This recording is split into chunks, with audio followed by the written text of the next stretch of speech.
黑胡椒海盐粒，一份精致的烤牛排大功告成。老哥，又给你买了好东西，放桌子上了啊！又买好东西了，这面子。哦，这么粗啊！这是排骨，这是个牛排吧？这是。最近吃牛肉吃的老上火了。这又不是吃吧吃吧。老妹儿今天加餐战斧小牛排，在我们这边农村大街能买到这个确实都已经很不错了。正好家里还有点小料啊，配这个东西刚好。吃牛排肯定少不了这两个东西啊。这个牛排呢，咱今天肉烤的啊，烧的吃的太多了，确实不想吃了。正好这个牛排肥油还挺多的，正好适合烤。先来个洋葱和食盐的组合，给它搓个底味儿。来上一把食盐，搓一下，然后把这个东西啊，洋葱搓到这个牛排上面，黑椒汁儿把它都给抹上去，看见没？这个感觉就来了。嘿，黑胡椒味儿还挺好闻的，腌个1个小时。哎，妹子工作辛苦了啊，一会儿多吃2块啊。烤牛排喽！这个吊炉啊，绝对是所有我厨具里面使用频率相当高的一个了。像那种加完水备好炭，腌好食材备好蒜，傻瓜式烹饪一站式解决，零基础厨艺零基础都可以搞定大餐。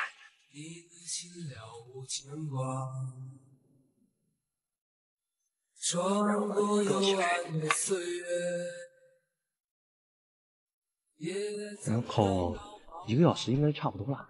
你看这个炉子，大到羊腿羊排，小到烤串香肠都能搞定。差不多了，100多是吧？哇哈哈！心中那自由的世界，如此的清澈高远。真的是被我做，我感觉像是顶级的牛排。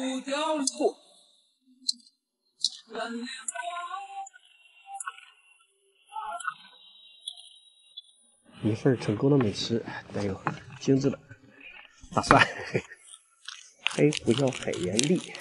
哎呀，这样一份精致的烤牛排，哎，就大功告成。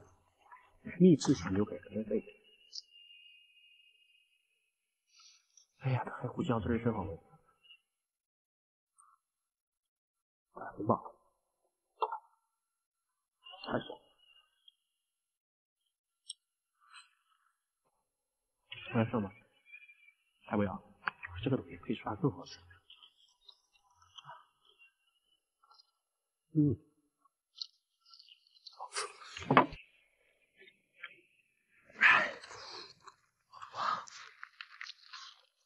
嗯。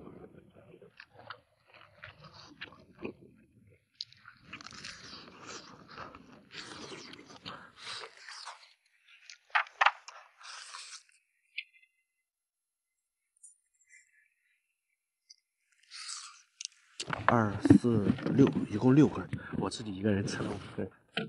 我赢。